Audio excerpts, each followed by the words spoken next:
Hey guys, just having a little difficulty getting everything to come up. Don't know why, but looks like I'm here now.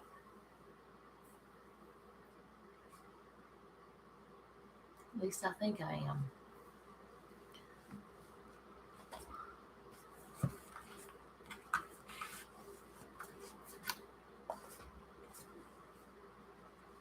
Hi Kelly. Hey Amy. Hi Mama Gigi. So I guess I am here. Even though I was having it was just like twisting and twisting and twisting, like it didn't want to come on. Hi Carol. Like it was buffering or whatever. Thinking about it. But I'm here now. How are you guys doing? I'm doing all right. I have weird hair stuff because I've been wearing my hair up and now it's got creases and stuff. So ignore that. Let's not bring attention to it. Nobody will ever notice. I guess we get started first with prayer requests. Pretty much all the same as Tuesday, except I had told y'all about Donna and their appointment that they had on Tuesday. And they're hoping to find. Hi, Joanne. Did I say hey to you, Carol? If I didn't, I'm sorry. Hi, Gina. If y'all don't know Donna, who usually is at Bible study, she may or may not be here today. She's been having a lot of problems sleeping and stuff. Plus, her husband going back and forth to doctor's appointments. He has congestive heart failure, and he's having to go to doctors. Yeah, she said, okay. I just want to make sure. But anyway, he has congestive heart failure, and he's going to different doctors, cardiologists and things, but he's not being treated like he should be. He's not getting the help he deserves, that he needs. He's been dealing with this for years, so he knows, he and Donna know what he needs and what he doesn't need. And as you get older, different illnesses affect you in different ways, and they're just not giving him the attention that he needs and everything to try to help him be okay. I don't know if congestive heart failure ever gets better, but you can have a comfortable life even if you have it. So be praying that they find a new cardiologist, or this one straightens up, one or the other. Whatever God wants, that's what needs. And then Mary, my cousin who was in here on Tuesday, her husband Chris, he's having to have an MRI. So keep him in your prayers.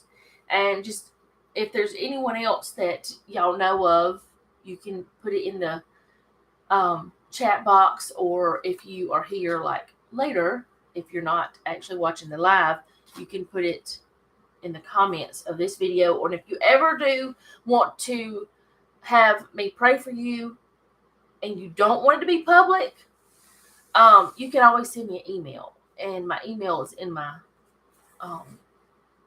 description box and on my about page. So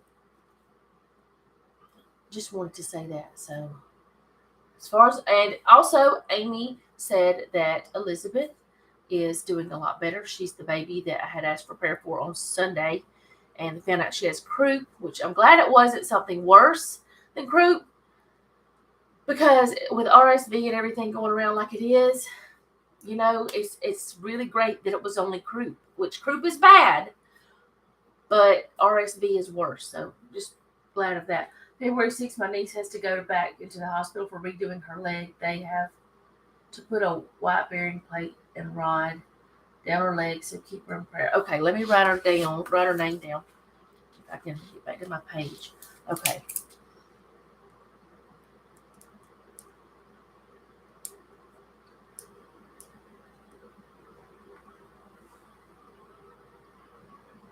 Is it Janet or Jeanette? Because you spelled it like two different ways? I don't know. Or anyway, God knows, but I was just wondering.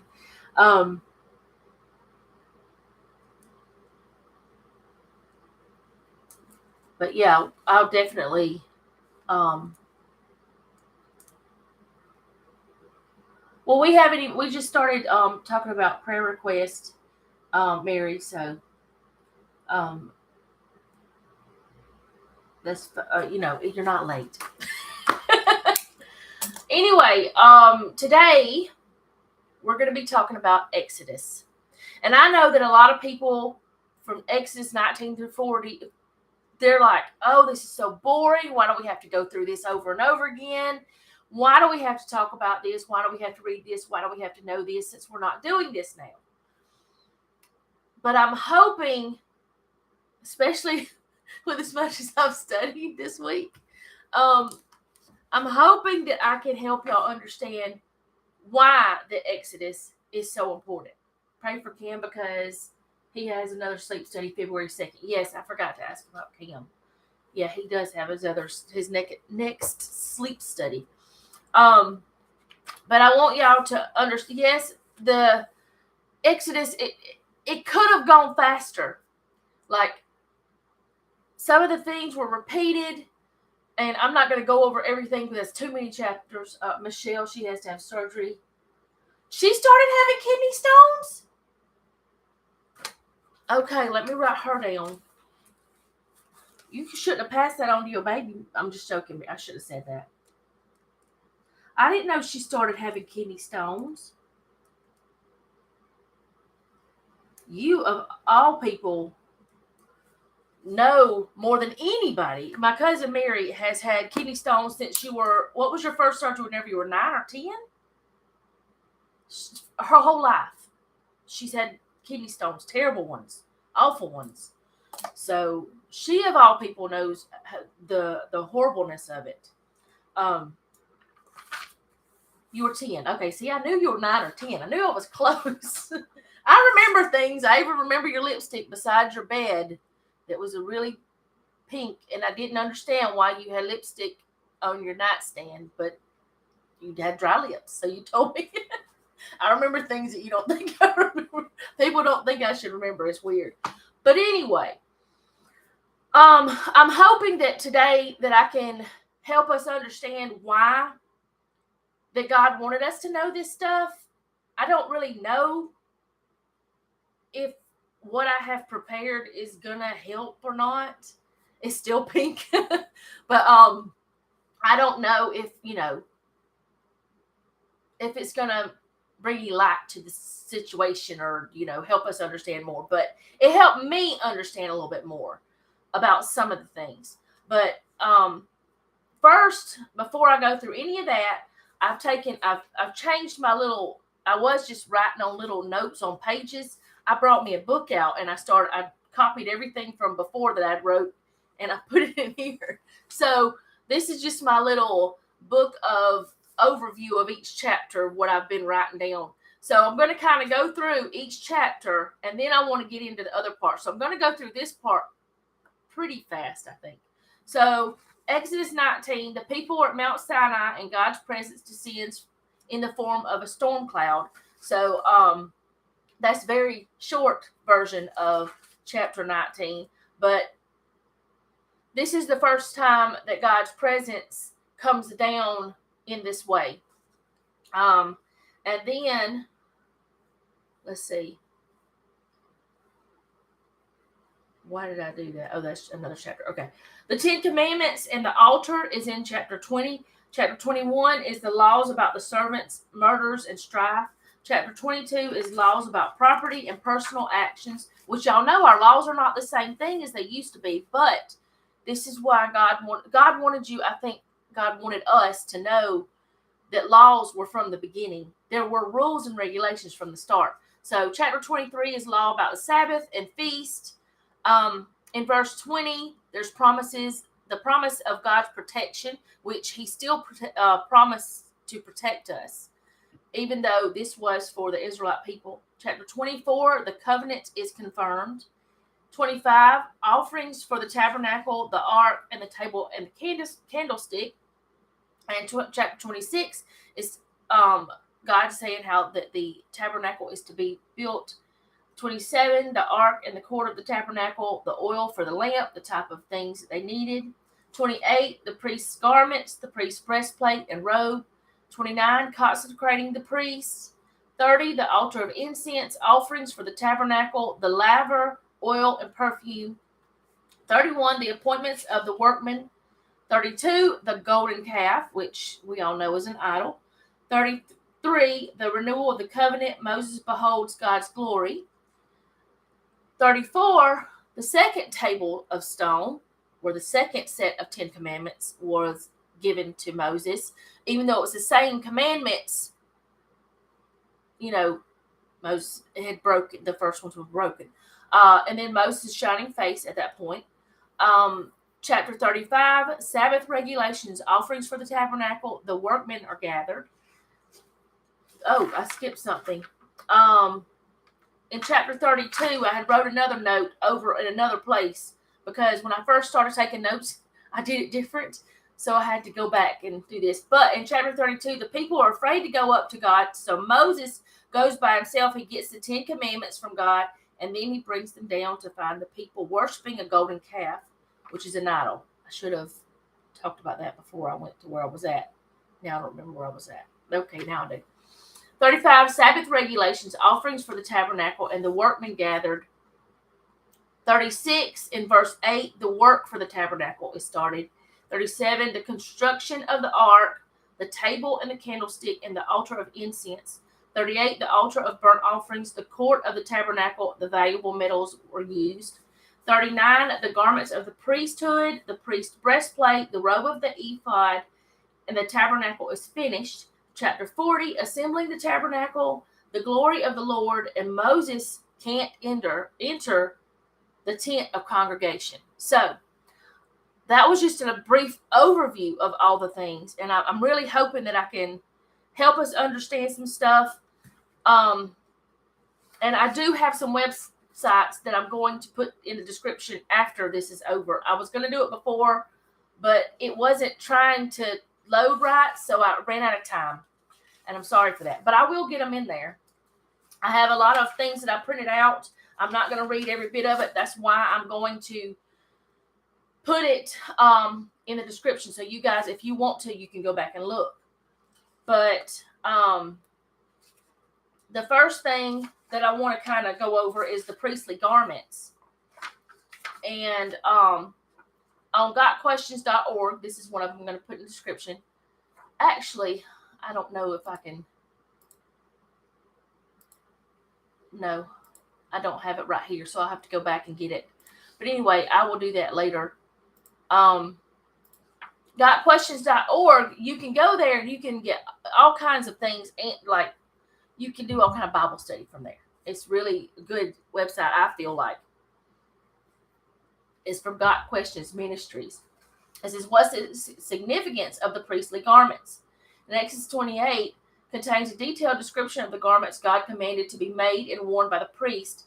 These were sacred garments to bestow Aaron and his sons with dignity and honor. One reason why I need to say this, one reason why that I looked at this stuff specifically is because a few of you said things about this. So I kind of wanted to get, it seems like that's what some of you were interested in, and you didn't understand as much maybe, or you needed to understand, or you wanted to understand, or whatever the reason might be. So that's why I am focusing more on this stuff. Just wanted to say that. Okay, back to this. God wanted Aaron to wear a breastpiece of decision to symbolize that the high priest represented the people before God. Whenever Aaron enters the holy place, he will bear the names of the sons of Israel over his heart as continuing memorial of the Lord, before the Lord, Exodus 28:29. It was called the breastpiece of decision because the Urim and Thummim, which we talked about before. Where's it at? We actually talked about that. I want to say we talked about that in one of our Tuesday studies. And I didn't even think about it until just now. But we talked about, or I think it was us. If it wasn't us, I'm sorry. But the Urim and Thummim were associated with the breastpiece, were used to determine God's will in various matters. I think that was it. I think it was us. Like I said, if it wasn't us, I'm sorry. Y'all can tell me if y'all remember. I can't turn pages, it seems. I thought it was us that went over it. It was Tuesday talking about David. Okay, let's go back to that. Helps me a lot because now I can go to where we studied David. I don't have to go back. I was going all the way back to the front. Okay, Titus. All right, that's Ruth.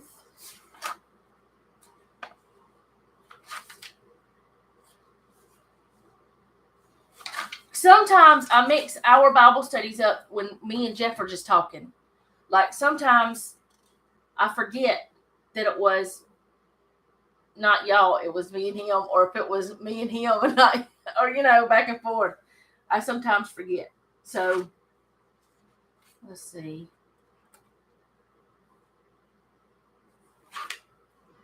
Seems like I would have had it written down. I don't know why I thought about it or why that.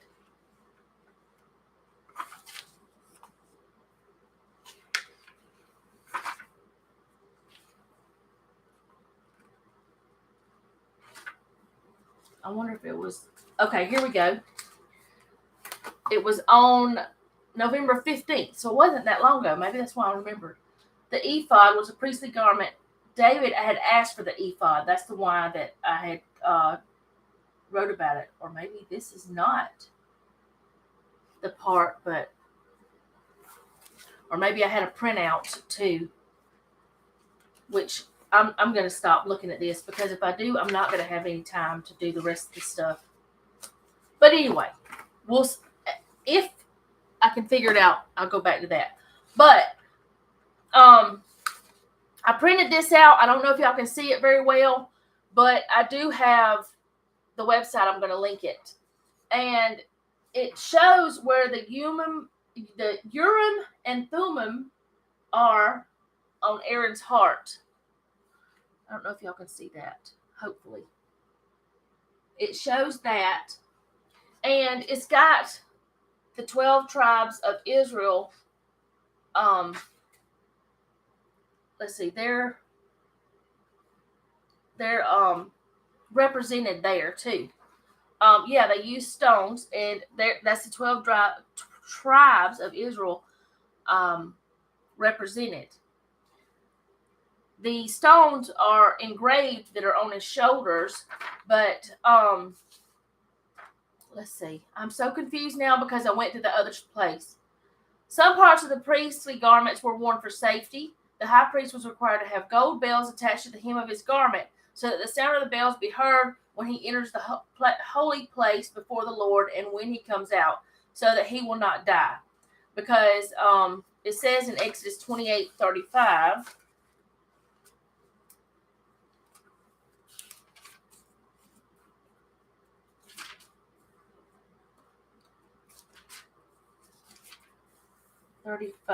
it says, "And it shall be upon Aaron to minister, and his sound shall be heard when he goeth in into the holy place before the Lord, and when he cometh out, that he die not."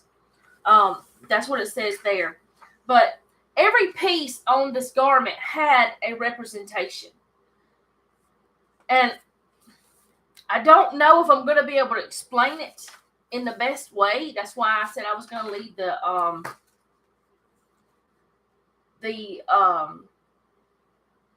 websites down below. But here it shows the garments as well. And they had a white under the bottom, and then they had all the different colored things on the top, and there was bells all on the bottom and things like that. So they were elaborate because they were set apart. They were separate. They were different. And let's see, where was it at? Maybe I just go over this and read more of it in a way that might make more sense. I don't know if it will or not. So let's go to this part first. This website has a lot of it, and it actually comes, from what I understand, is a Jewish website. The elaborate garments worn by the priest figure prominently in the Torah portion, the Tetzaveh, and I may be saying these things wrong, filling the entirety of Exodus 28. They are described again in detail in Exodus 39, 1 through 31, where they conclude the account of the actual manufacture of the components of the tabernacle that is said to have accompanied the Israelites through the wilderness. 4 of these garments were worn exclusively by the priest. They alone are the holy garments. Moses first places them upon Aaron as a consecration of priest. Aaron wears them until his death, transferring them to his son and successor Eleazar immediately before he dies. All successive high priests are commanded to wear them as well. Together with the entire account of the Miskain, and I may be saying that wrong because it's a Jewish word, a Hebrew word, I think. All of the references to the priest's garments belong to the narrative contained in the priestly document. They are not mentioned in other Torah sources. So, although one feature, the enigmatic Urim and Thummim, is mentioned in Moses' blessings of the tribe of Levi, probably a part of the J source, which I don't know what that means. Let's see. The ephod, this is where I wanted to go to. The ephod's precious stones inscribed with the names of the 12 tribes are said to serve as stones of reminder. You know, there's a lot of places in the Bible where God has the people to set up stones. Well, this is a reminder that's on the priest's chest, close to his heart. Because, in my opinion, my thought is God wanted it close to the priest's heart because we are supposed to be close to God's heart. We are close to God's heart, and we're supposed to want to be there. That's what I'm trying to say. Thus, by his very person, which we might call the body politic, the high priest personifies the whole of the Israelite people before Yahweh when standing in the presence and standing in God's presence. So, those stones are the 12 tribes of Israel. Now, the priest can't walk around with all those people on his chest, but he can have a representation of it, if that makes sense. The breastplate, or the Urim and Thummim, connected with the breastplate, enable Aaron each time he enters to the sanctuary to inquire of God for judgment, which probably mean in order to ascertain the correct decision in legal proceedings. Because, you know, the priests were the ones who would be like the judge. And the robe is worn for its bells, their sound alerting the divine presence of Aaron's approach as he enters the sanctuary so that he not die, which might happen if he were to disturb the divine repose too abruptly. So the only people that were to go into the presence of God were the priests. So if someone else went in there and they weren't wearing the bells, they would be killed. That's the way it went. The diadem on Aaron's head, which is that on the top. I hope it's focusing. I don't know. It said to remove from God's abode any wrongdoing connected with Israel's offerings and to ensure by means of the inscription proclaiming that Israel's worship is holy to Yahweh, that God graciously accept their sacrifices. When one considers the daily ritual acts involving these garments, it becomes clear that I think the P means priest, but I'm not sure because, you know, if something is actually a Jewish document, they don't write certain words or they don't put the whole word and things like that. They are not viewed as apparel at all. They are called garments, and technically they are, but only because the high priest bears them on his person. Essentially, they are ceremonial ritual objects. They transform the high priest who wears them into a walking embodiment of the whole nation of Israel. And they played indispensable roles in the regular pageant of worship that he enacts on Israel's behalf. So I know that some of you are like, what's all this mean? Why is all this here?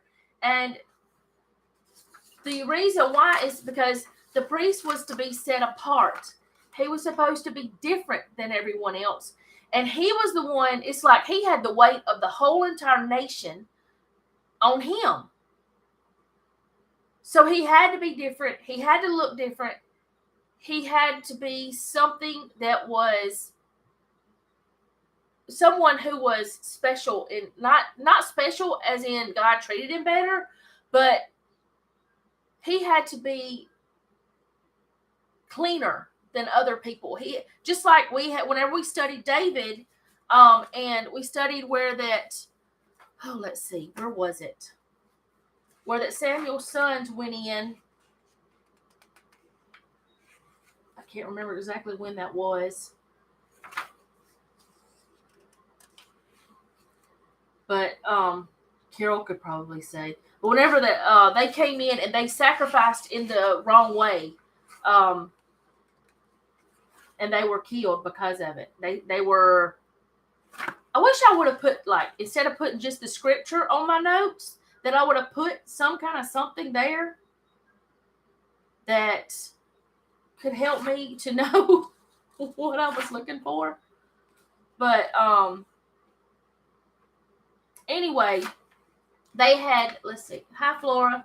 They had sacrificed wrong. They treated the sacrifices wrong. They did all those types of things. They were not set apart because they chose not to be set apart. And those priests were doing wrong. They did not deserve to wear the priestly garments. They didn't deserve to be in that position. So the priests were in the position where they were the ones going in and actually risking their own lives every time they went in to the most holy place to get forgiveness for a nation. So all the little bits and pieces mean something different. Even colors in the Bible, which I would like to do a study on colors, the different meanings. I would like for us to do that sometimes. Even colors in the Bible mean something. Numbers mean something. Like you see a lot of numbers repeated in the Bible. And every single one of those things mean something to God. And that's why that, like, there was all blue in places on the tunic, and there was part of it was white, and then the stones were certain kinds, and all of the stone, the what is it, the metals, there were certain types of metals.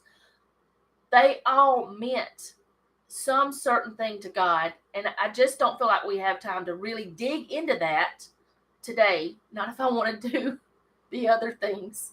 But I wanted to talk about the priestly garments some because, yeah, we had to read about it a couple times this week. But all of it means something greater than what we actually can see. And there's been times whenever, you read the Bible you're okay, I'm going to read the Bible this year, and you just read it, and it's just so mundane, and you're reading it. But then whenever you actually dig in and you start studying it, you see why God put that there.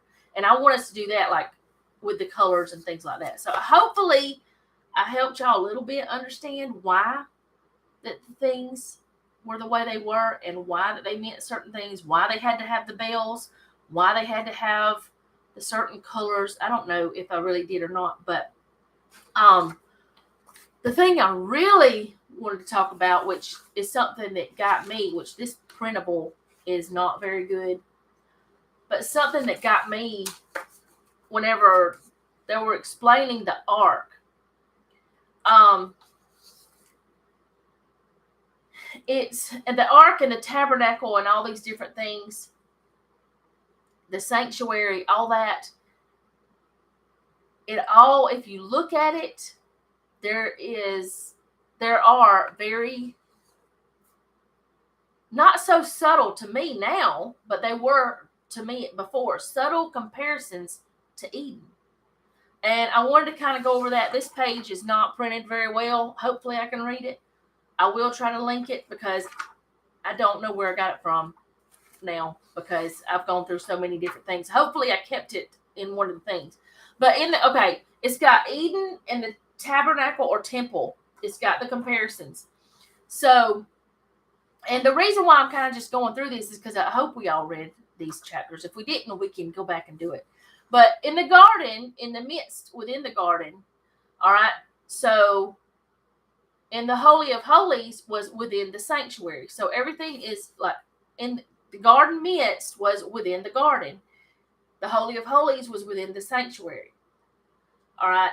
And some people may think this is reaching, but it kind of made me think more. All right. And then in the garden, there is Yahweh's presence. And then in the tabernacle, there's Shekinah glory, which is the same thing. Because it's Yahweh's presence. It's God's presence.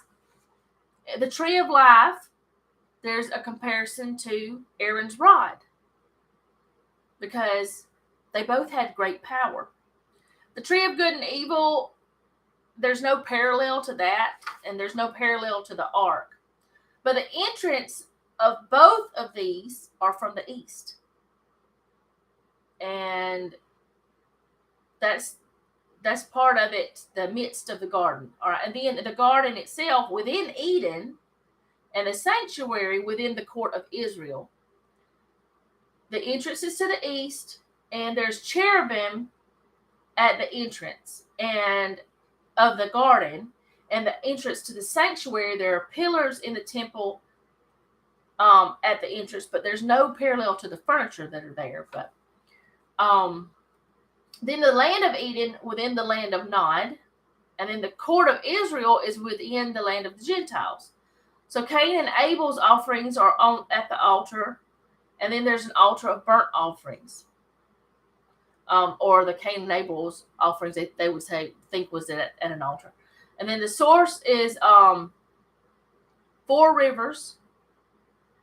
And then the source in the court of Israel is a bronze sea or laver and the living water. So there's water there. And the entrance is from the east. It says again, the entrance from the east of the land, both of those things. The land of Nod, or the wilderness, they're cut off from. And then the land of Gentiles, which is outside the camp, they're cut off from God. So, I mean, I don't know if that makes sense or not, but if you look at the ark, there's the cherubim on it, and this right here is supposed to be like, it's the illustrations of what the ark supposed to look like, what the tabernacle is supposed to look like, and then what the sanctuary is supposed to look like. I thought I had done a colored copy, but I guess I didn't. So all of those things, I wonder if I can share my screen. I don't know if I can or not, because I would love to be able. Let me see something. I don't know if I can do this or not.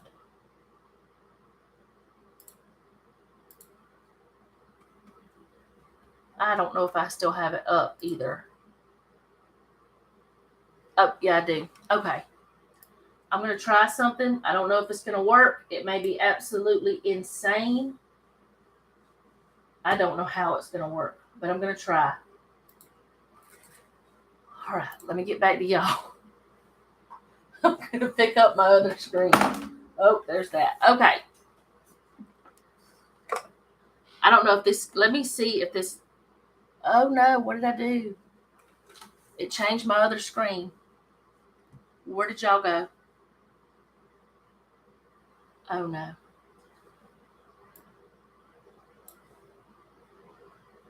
I think I just messed up.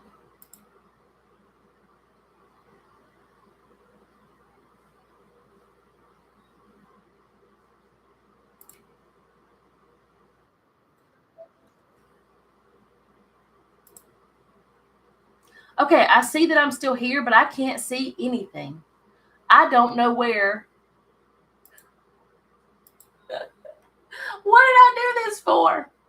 I wanted to show y'all this. How can I get back into my live stream?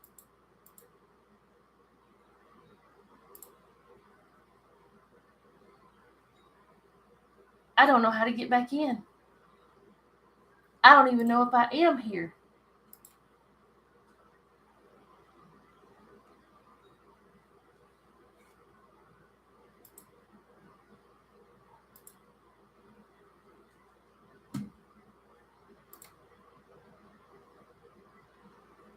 Okay, you can see me, yeah, but I can't figure out how to get back in.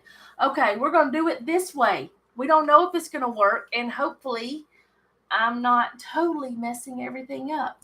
I don't know how. I'm not using that thing again. Let me see if I can do this where y'all can see these things. If I can get my mouse to this screen again. There we go. Okay. This. Oh, too many cords. It's too many cords. Okay. I don't know if y'all can see that or not. This might be dumb. But this is supposed to be a representation of the laver. Actually, I think it'd be best for me to just link this. Because I don't know if I'm going to be able to hold this properly. Because I can see a tiny little screen of me.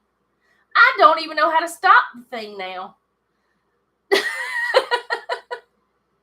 I don't know. Anyway, let me put that down because I don't know. I was going to try to show y'all. I'm going to figure out before next week. I'm going to try to figure out a way that I can share my screen so that doesn't happen. And everything is behind what I'm saying too, so that's driving me absolutely nuts.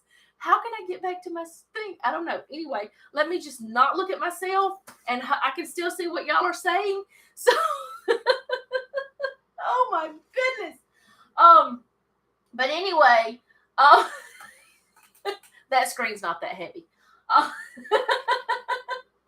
But the laver, good grief. Oh my goodness. Maybe Noah can help being a guy. Yeah, he probably can. Well, see, the thing is, he could if I was using a different thing, but I don't know. Hey, hold on. Wait a minute. No, that's not it. Oh, I found myself. I found the stream, I think. I don't know. Where did I go? How do I get that back up? Reopen closed tab. Okay, that's not it. I don't know. Anyway, I don't have a clue. I don't know what I did. If nothing else, you got laughs today. So the tabernacle. What was the tabernacle to Moses?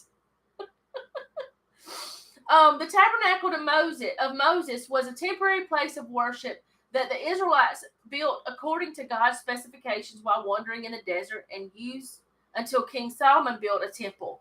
The word tabernacle is a translation of the Hebrew mishkan, which means dwelling place. So it's where that God dwelled. The Feast of Tabernacles commemorates this time of wandering before the Israelites entered the land of Canaan.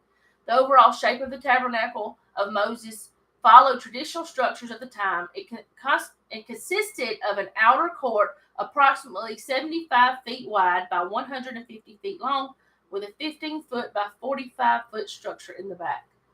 This is definitely not a boring Bible study.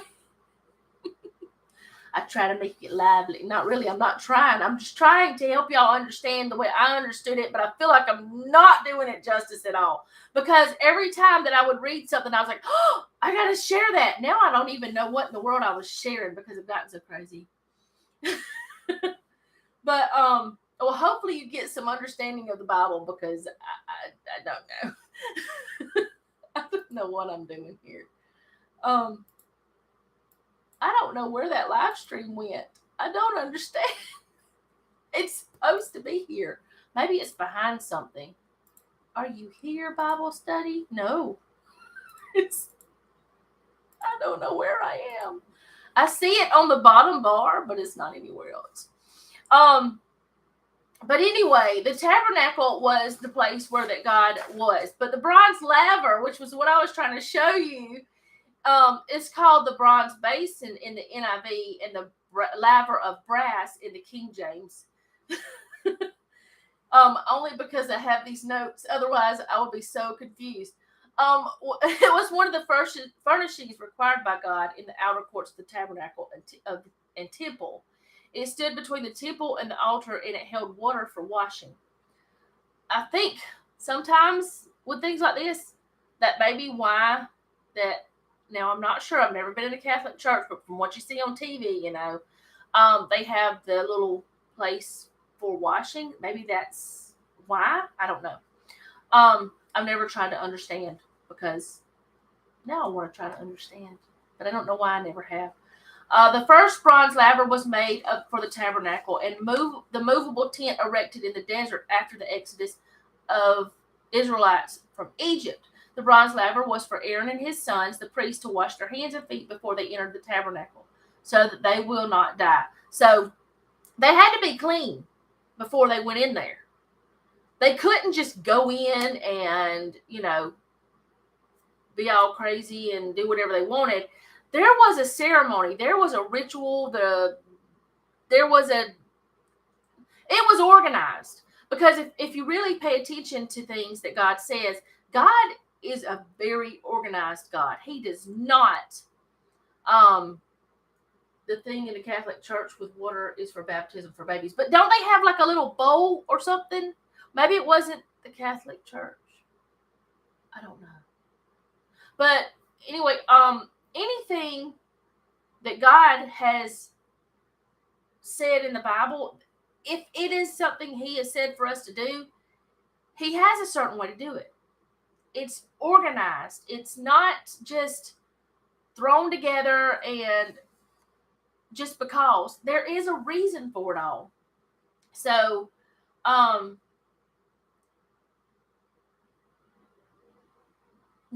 we will find out later on that Solomon built a temple, and at that time, the wandering in the desert was over, because there was a place to build a permanent temple, a non-movable structure. And then the second laver, it was larger than the one that was in the movable one. So, it was an important part of. You'll call her later today and ask her, okay, I may be wrong. I mean, this is from TV. Hollywood takes all kinds of extra stuff. They do. So who knows? It could be right. It could be wrong. But the Ark of the Covenant, I want to talk about that a little bit. God made a covenant, a conditional covenant with the children of Israel through His servant Moses. He promised good to them and their children for generations if they obeyed Him and His laws, but He always warned of despair, punishment, dispersion if they were to disobey. Just like now, if you don't obey Him, you're not going to end up, if you don't do what you're supposed to do and accept Jesus as your Savior, you're going to have despair, punishment, all of those things. As a sign of His covenant, He had the Israelites make a box according to His own design, in which to place the stone tablets containing the 10 Commandments. This box or chest was called an ark and was made of acacia wood overlaid with gold. From what I understand about acacia, it is one wood that does not rot as easily. It's also lighter in weight. I believe, I may be wrong, but I believe there's a lot of acacia, like countertops and cutting boards and things. One of my Bible states at Solomon's temple, they had a tub that held of either 200 or 2,000 gallons of water for a bathing ritual. Oh, that's cool. But the ark, we know in our Tuesday studies, we learned that People died because they touched the ark in the wrong way. And there were many things that happened with the ark. But this right here, which now I can't see what I'm showing y'all because I don't know if it's even, let me see if okay. I can kind of see myself on the bottom of the screen. I wish I could figure out how to get that screen big again. How do you do it? Can I make it go? I don't know. I can't get it to come back, and I don't know how it went down there. Am I still here even? I don't know anymore. Anyway, this is the ark at the top. Maybe I'm still here. I don't even know. But okay. The ark had the let me just find it in here so I can tell y'all what it looked like, because I don't know if it shows, but I do have a little bit more to tell y'all about the ark, which y'all read it. Why don't I look at my notes and figure out where the ark is? Because I'm crazy. I'm just looking in the Bible instead. The construction of the ark. Okay. It was 2 cubits and a half was the length of it, the cubit and a half, the breadth of it, and a cubit and a half, the height of it. And he overlaid it with pure gold within and without, and he made a crown of gold to it around about, and he cast it 4 rings of gold to be set by the 4 corners of it, even 2 rings upon the one side of it, and 2 rings upon the other side of it. And he made staves of shittim wood and overlaid them with gold. And he put the staves into the rings by the side of the ark and to bear the ark, so to tote the ark. He made the mercy seat of pure gold. 2 cubits and a half was the length thereof, and 1 cubit and a half the breadth thereof. And he made 2 cherubims of gold, beaten out of one piece, made he them on the 2 ends of the mercy seat. 1 cherub on the end on this side, and another cherub on the other end on that side. Out of the mercy seat made he the cherubims on the 2 ends thereof. And the cherubims spread out their wings on high, and covered with their wings over the mercy seat, with their faces one to another. Even to the mercy seat were the faces of the cherubim. That is not where I wanted to read, but that tells you what it looked like. What I wanted to read was what was supposed to be inside of it.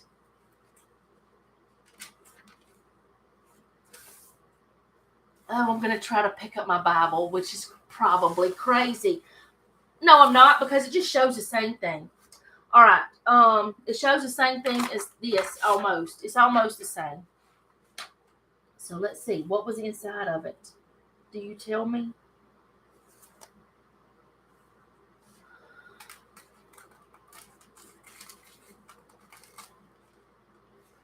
That's the tabernacle. Anyway, there were several things in it. The rod, the tablets.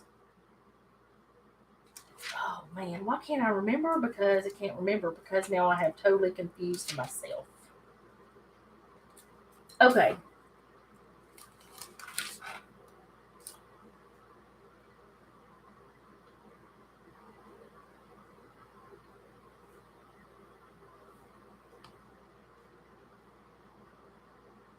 I don't know. Anyway, it doesn't matter. It's fine. Y'all read it. The real significance of the Ark of the Covenant was what took place involving the lid of the box, known as the mercy seat. Oh my goodness, I think this is probably fixing to tell me. I know I read it somewhere. No, this is not going to tell me. The term mercy seat comes from the Hebrew word meaning to cover, placate, appease, cleanse, cancel, or make atonement for.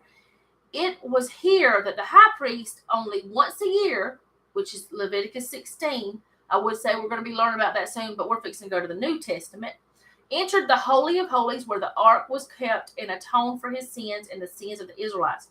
The priest sprinkled blood of the sacrificed animal onto the mercy seat to appease the wrath and anger of God for past sins committed. This was the only place in the world where this atonement could take place.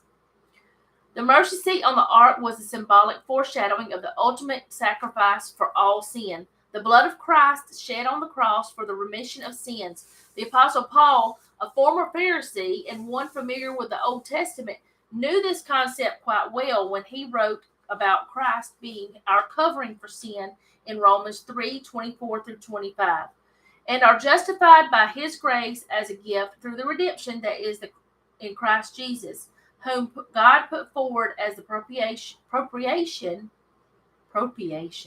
Nope. How do you say that word? Because now that I'm looking at it, I don't think I've ever said it right. Okay, I'm not going to try anymore. By his blood to be received by God, by faith. Just as there was only one place for atonement of the sins of the Old Testament, the mercy seat of the Ark of the Covenant, so there is also only one place for atonement in the New Testament and current times, the cross of Jesus Christ. As Christians, we no longer look to the Ark, but to the Lord Jesus himself as a propitiation. I don't know.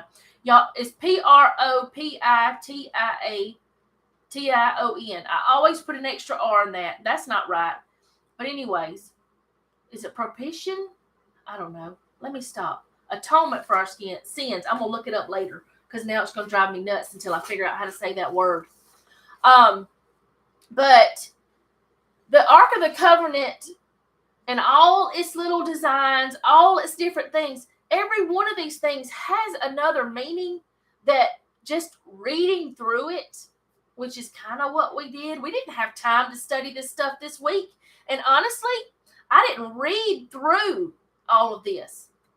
I listened to part of it because I didn't have time to try to, oh no, what is that?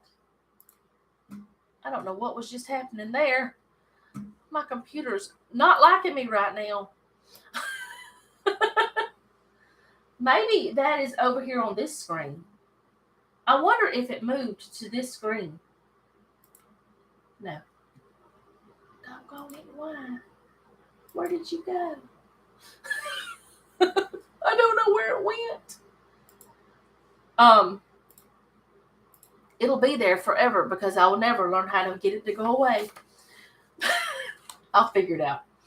But anyway, everything in the Old Testament points to the New Testament. Everything in the Old Testament points to Jesus. We just have to study to find it. We just have to study to learn, what did God mean by this? What did he want to tell us? Why does he want us to know the Old Testament? Because every bit of it points to Jesus. Everything points to him, and we just have to look. We have to find it. Because that's why we read. That's why we study. That's why we look. And even though it may sound, so even the Levitical laws, it's like, oh, why do I have to read this? There's a purpose. Even if it's for nothing more than understanding what people were doing back then, so we could understand how much better we have it now in a lot of senses. I mean, you think about it. If we had to sacrifice animals nowadays, we couldn't afford it. We'd be the widow with two mites, or whatever. We'd be the one with, the little dove, and we might not even could afford that. We'd have to go find it somewhere. Because of all, how much it costs now. But see, God made things better for us now. And all these little things that are really just like, oh, why do I have to read it? There's a purpose. So where was I at? Let's see. I've already talked about the Ark of the Covenant, haven't I? Did I? Yes, I did. I think I've talked about all the things. I've mixed up my notes here, my things that I printed off. It's a mess. I have made a mess. But I'm hoping that what I have talked about helps you understand what some of these things meant, why they were there, and maybe it'll make you want to dig a little bit more. Hi, Val. Now I see so many places it's clear Jesus was foreshadowed. Yes, definitely true. Um, I guess we can go. I've got all my books out now. Everything's out. Um, I guess we can go to the books, which honestly, we probably didn't even need to buy these books, but we're still going to use them because we purchased them. We spent good money on these things. We're going to use them for nothing else, just to tell us what we're doing the next week. But anyway, where am I at? Okay, in this one, the smaller one, it's in chapters 25 through 27 of Exodus. God instructed Moses how to set up the tabernacle, the holy tent used as a symbolic dwelling place for God, before first temple was built in Jerusalem. Which y'all can read this, so I'm probably not going to read everything.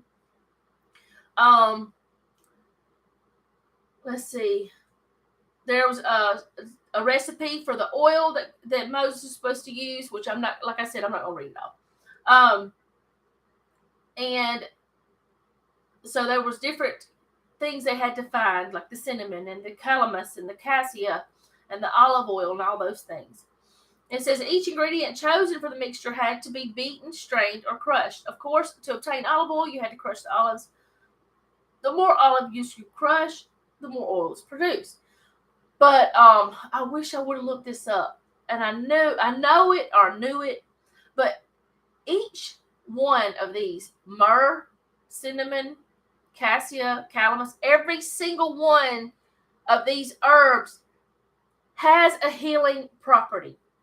Now, this is my thoughts. I don't know if this is why God did it or what. But the priest, or this is like a question I have, it's something that I've pondered. The priests were messing with animals that they were sacrificing. Each one of these herbs and even olive oil had some sort of healing property. And I wonder, did God choose those things, those spices, those fragrances, those whatever it was, to keep the priest from getting sick? Makes me wonder. You see me? Wait a minute. What? You must be way behind, Mary. I don't know what happened. I am so confused about this one. I'm going to quit trying new things while we're doing the live stream. I think I'm just going to get somebody to help me test some things or something. But anyways, I do wonder if these spices were there to keep the priests from getting sick, to keep the people from getting sick. Have y'all ever wondered that? I don't know. Let's see. And it also says in here, of course, to obtain olive oil, you must crush the olives. We know that. All right. Most of us have been crushed in some way. We've been crushed in relationships, our jobs, our marriage, and even ministry. But unbeknownst to us, during those times of crushing, God is strategically anointing us for his service. I do know you can screen share during Facebook video chat. Yes. I think I've never done video chat on Facebook because I haven't had Facebook in maybe 11 years. It's been forever. So I don't know much about it anymore. But I think there is a way to screen share on here. I'm going to do some research before next Tuesday. Because I have things that I've wanted to show y'all and I couldn't do it. I know that when I used to do live streams, I could, but I was using a total different thing. But let me go on to this. So we've all been crushed in some way. We all struggled. We've all, y'all probably have read this already. And then it goes on to say, so when you feel stress and strain of life, just know that it won't last forever and it is not in vain. Although the crushing is uncomfortable, God uses it to develop the oil needed to set us apart so that when others experience our ministries or gifts, it will be evident that God's hand is upon us. Don't despise the crushing. Thank God for it. So then it says, it's got the questions at the end, and it's got the first one is, how have you been crushed or stretched this last year? How did you handle it? Did you pray more or less? Did you go into hiding or did you push to a better place? Y'all know, most of you know that where my stretching has come this year with Selena doing what she's done. I'm still going through it. And yes, I have prayed more. I have asked others to pray for us. And I've asked y'all to pray for us. Um, I didn't hide it. And I didn't try to go, in my little hole and, you know, try to get away. You know what I'm saying? But we all have times where that we're crushed, where we feel like we just cannot go anymore. We ask God, why? Why did you let this happen? Why did this happen? Why didn't I see this? Things like that. And then the second question, looking back now, how has God used the time of crushing for your good? And I said that I think He has helped me see things that I had ignored. I think that during the last several years, there were signs, there were things. Yeah, you think, when you ask why me, think, well, why not me? Yeah, exactly, Donna. Why not me? Why not? Why am I better than somebody else? I'm not. But during this time, I have had times of reflection where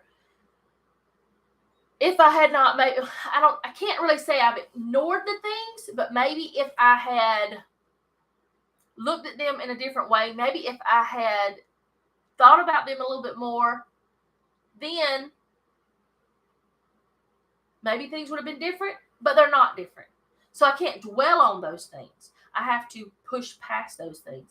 Keep pushing through closer to God. We are just coming out of a 7-year valley.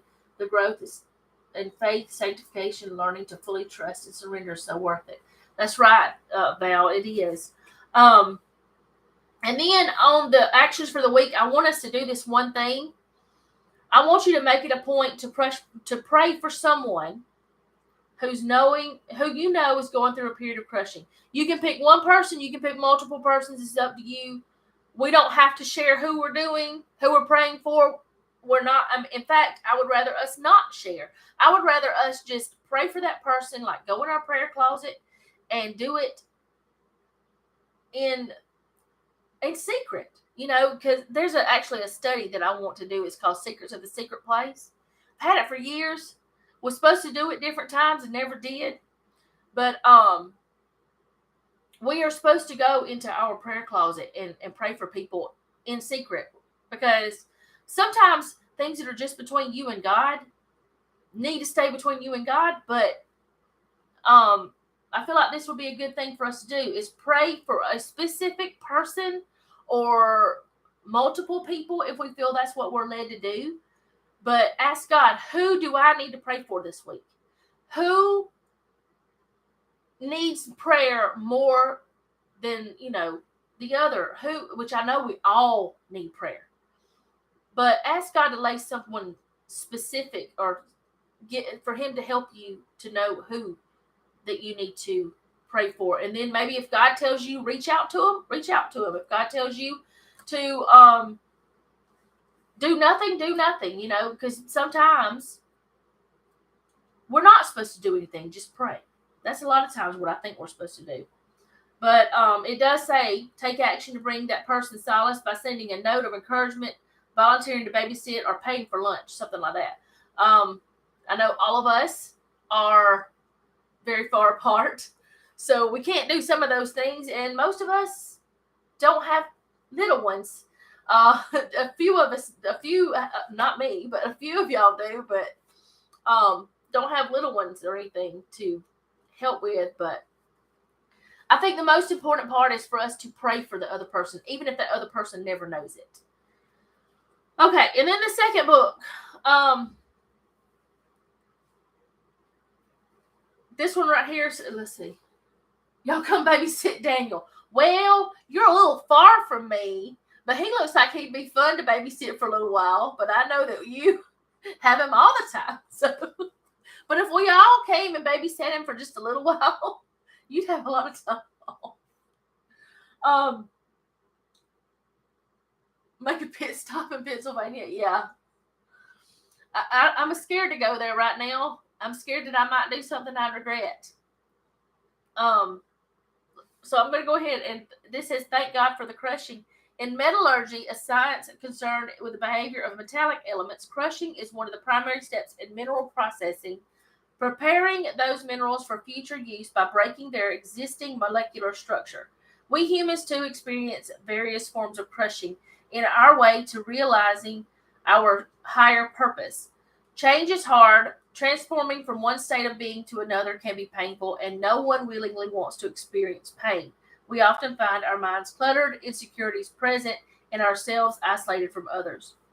Like the Israelites in the Exodus, we have tendency to turn away from God in these uncertain moments, because y'all know that the people in Exodus, they kept running from God. They just weren't running toward Him, and that's what we need to do. They kept running from Him, and that's why they stayed there for 40 years. I think that would have been, I can't remember, but it was a very short trip. I want to say days or maybe weeks, but it took 40 years. I have to look that up sometime. Again, I've done it before. We become uncomfortable and anxious. While our readings describe a distant time in history, we can relate to the experiences recounted. We run toward things God instructs us to avoid. We can run toward toxic relationships and bad habits that stunt our growth. And in the midst of being crushed, we try to ease the pain by rushing the process. I actually was talking to Val about that in her video, how that, I think that's what I said. So that's what I meant. Anyway, I sometimes try to get ahead of God.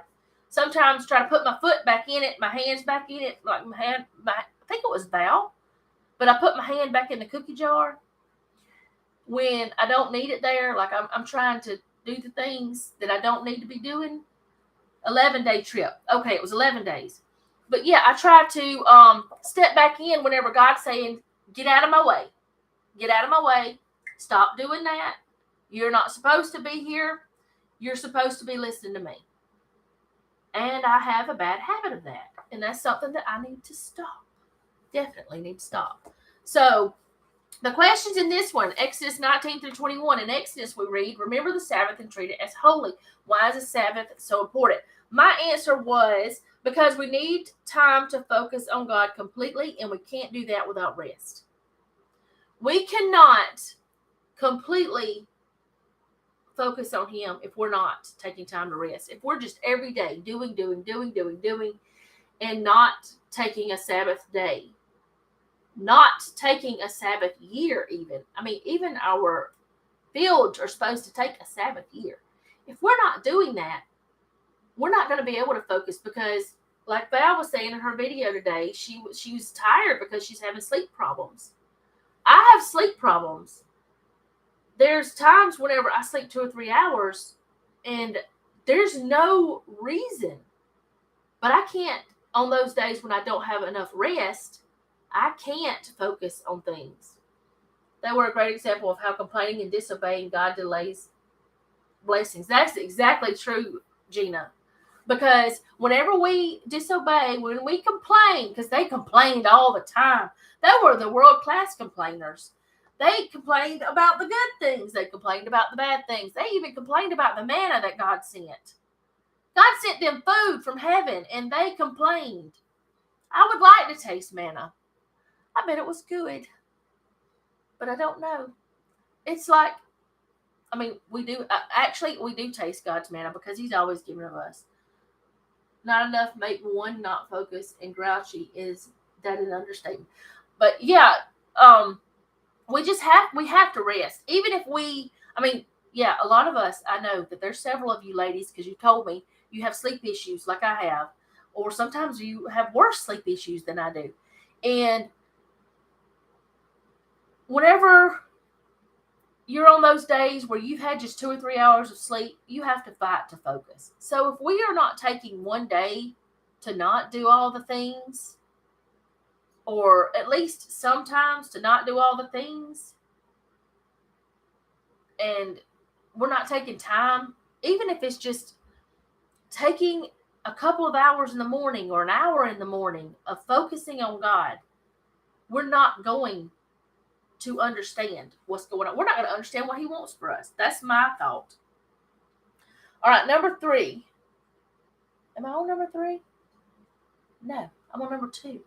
I slept 10 hours last night and 5 the night before, which is not enough. Typically, 9 to 10 hours is not what is a night is what I need. Yeah. Well, you've had a lot going on, Donna. Let's see. Number 2, why was instruction so important for the Israelites? How did you see God's instructions today? How do you see God's instructions today? They were people who needed guidance. They needed guidance, and they needed to know all of these little instructions that we have to read now that we kind of like get a little bit annoyed by. Even spiritual rest, to sit and really meditate and apply and practice what he's taught me instead of rushing into the next lesson. Exactly. Sometimes I need a little bit of time to think about what I've read, to think about what he is saying to me through his scriptures. We have to do that. But the people in Exodus, they really needed instruction because they were like little kids. They were like little kids who weren't listening to anyone. They whined and complained and fussed and worshiped false idols. A lot of things you see now. Exodus 26 through 29. This is number 3. There are important symbols in Exodus like the priest's chest pendant and the flower ornament. What items or symbols hold significance in your life and why? I can't think of anything. Like, I don't have any kinds of items or symbols. The only thing that I have that holds significance to me that I don't want to do without, that is a thing, that is not an actual human, is the Bible. And then I look at the Bible as God in a lot of ways. So that'd be the only thing is that's not a living, breathing, So if it's something that you can pick up and hold, it'd be my Bible. That's what's important to me. But I don't see it as a symbol. So I don't know. That one was kind of an odd question to me. Number 4, Exodus 30 through 32. Moses intercedes on the behalf of the Israelite people in Exodus 32:11. And let me tell y'all, by then, if I was Moses, I'd say, forget it. Y'all are on your own. I'm done with you. I'm just done. What does this tell you about God and Moses? It tells me that God and Moses were close because if I were Moses and I saw the power of God the way he did, because he saw it a lot. He saw all the things he could do. Well, not all the things, but he saw a lot of things he could do. You had to be close to God to go to him and ask for, help with people who didn't really care. They didn't really want to do what they should have done. So I feel like God and Moses were close to each other. And number 5, Exodus 33 through 36. In Exodus 35, we learned that everyone was eager to use their gifts, including the women. How do you use your gifts during difficult times? And I said, I don't know what this means to me. I don't know what my gifts are. I just do what I feel like I'm supposed to do. Like, I guess I use my gifts by making the scripture writing plan and sharing it with people because I do enjoy doing that, which I wasn't doing it for anyone else when I started it. I guess I use my gifts by trying to lead this Bible study. I'm not teaching this Bible study. I'm just being an outlet so we can all get together. I don't know if I'm teaching y'all anything. You might be sitting there thinking, oh no, this woman's crazy. But I guess I do that. I don't know. I try to be a happy person. I try, I don't know. I don't know what that means to me. But even in difficult times, I try to push through and do what God wants me to do if he tells me to do something. Try to anyways. All right, number 6, Exodus 37 through 40. What do you think the cloud covering of the temple of Exodus 40 represents? I think it represents God's presence. Because he was there. Let's see, come here, Bible. Oh goodness, it's heavy. That's what I get for pulling out a study Bible. That's what I felt like I needed. The cloud of the Lord was upon the tabernacle by day, and the fire was on it by night in the sight of the house of Israel throughout all their journeys. I believe it was God's presence, but I believe that the cloud and the fire was something the people could see. And like now, we don't see God the way they did. They had privileges that we don't have. They could actually see God's presence. We can't see it in the same way, if that makes sense. I mean, we could see it if we actually opened our eyes and see it. But they didn't even want to open their eyes to something that was visible. So, and I'm not going to go over the things here because that's for whenever you're like together, not online. But something else that got me about this was, even though Moses had gone through all these things, even though the people had gone through all these things, Moses still couldn't enter the tent of congregation because the cloud abode thereon and the glory of the Lord filled the tabernacle. Moses, who was the leader who brought them through all of it, still couldn't go in. I don't know why. Faithfulness is a gift in and of itself. That's what gets you through the hard times and helps those around you as an example to them, a light pointing to Jesus. I don't really know why that Moses couldn't go in the temple other than he was not one of the priests. So that had me a little bit stumped. So I don't know. Let's see. There was something else. Oh, something else that I had after last week's study. I had wrote a little note at the end of that the people were not prisoners of Pharaoh after the last study. They were no longer prisoners of Pharaoh, but then they were no longer slaves. They were no longer prisoners. But then in the last of this study, I wrote, the people are still slaves to the flesh. Still to this day, people are slaves to their flesh. They need to start paying attention to God instead of their flesh. And I'm one of them. I'm not talking about just certain people. I'm talking about me too. I need to start paying attention to God and not listen to my flesh because my flesh is dumb. That's the only word I can think of. Your flesh is ignorant. And if we follow our flesh, we're going to go right in to the gates of hell. That's the way I feel. If we follow what we feel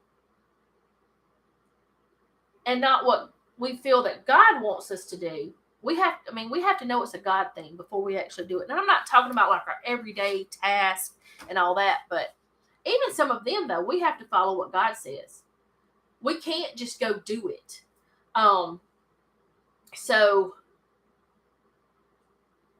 for us to not be the slaves that the people in Exodus were, the Israelites were, we have to, as I say all the time, we got to stay in the Word, stay in the Bible, even whenever we go through and we don't want to read those parts that we just read a couple chapters before.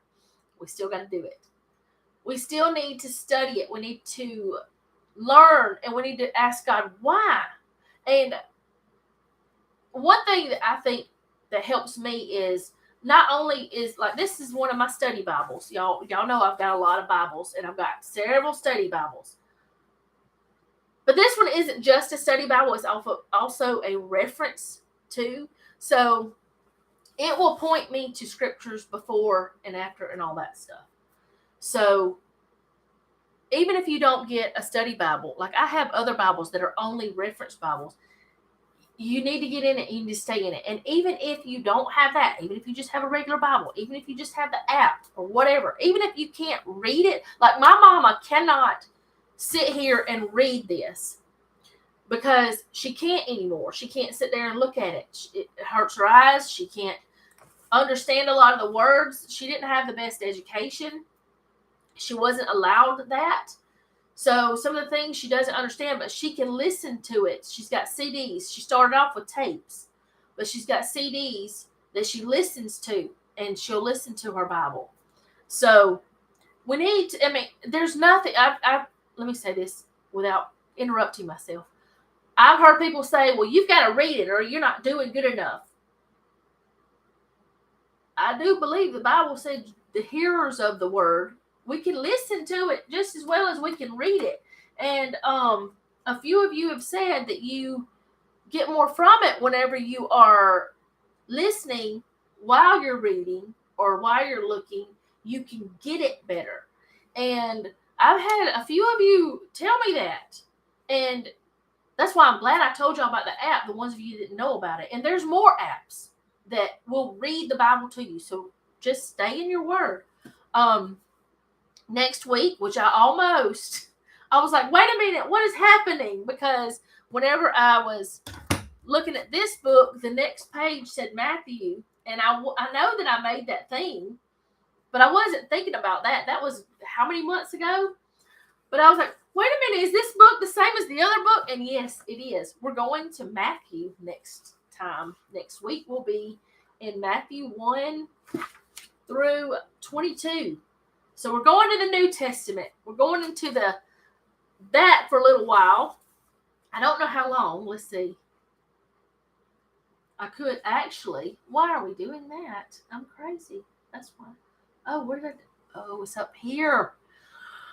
I'll get it together one day. So we will be in. We're only in Matthew for 1 week. And then we go back to Leviticus. Well, we're going to be in Matthew a little bit in week 6. We're going to finish up Matthew. And then we'll be in Leviticus, back in the Old Testament. But we get a little bit of break from the Old Testament and go into the New for a minute. And just go from there.